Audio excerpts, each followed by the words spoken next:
સુરતની આંગણવાડીમાંથી દારૂ અને બિયરના ટીન સાથે ચોંકાવનારા દ્રશ્યો સામે આવ્યા છે। ભણશે ગુજરાત, આગળ વધશે ગુજરાત અને ગુજરાતમાં દારૂબંધી, આવા સૂત્રો જ્યારે લોકો સાંભળે છે ત્યારે ભલે ગુજરાતની છબી કંઈક અલગ જ લાગતી હશે, પરંતુ સુરતમાંથી એક ચોંકાવનારું દ્રશ્ય સામે આવ્યું છે। જ્યાં નાના બાળકો અભ્યાસ કરતા હોય તેવી સુરતની એક આંગણવાડી હાલ અસામાજિક તત્વોનો અડ્ડો બની ગઈ હોય તેવું લાગી રહ્યું છે।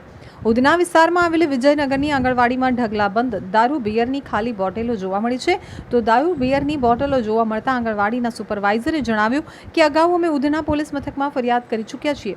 તો સ્થાનિકે કહ્યું કે અહીં 4 સોસાયટીના બાળકો આવે છે, વારંવાર રજૂઆત કરવામાં આવે છતાં સાંભળવામાં આવતું નથી।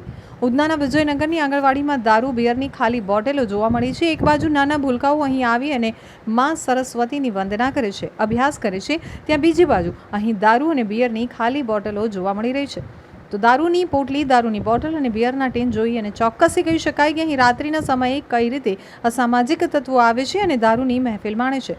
આંગણવાડી નંબર 29 કૈલાશનગરમાં દારૂ બિયરના બોટલના દ્રશ્યોએ આ અંગે આંગણવાડીના સુપરવાઇઝર રત્નાબેને જણાવ્યું કે આ પ્રવૃત્તિ અંગે ઉધના પોલીસ મથકમાં ફરિયાદ પણ કરવામાં આવી હતી।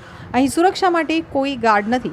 અમે અહીં આંગણવાડી બંધ કરી અને નીકળી જતા હોઈએ છીએ, ત્યારબાદ રાત્રે કોણ આવે છે એ અંગે અમને જાણ નથી।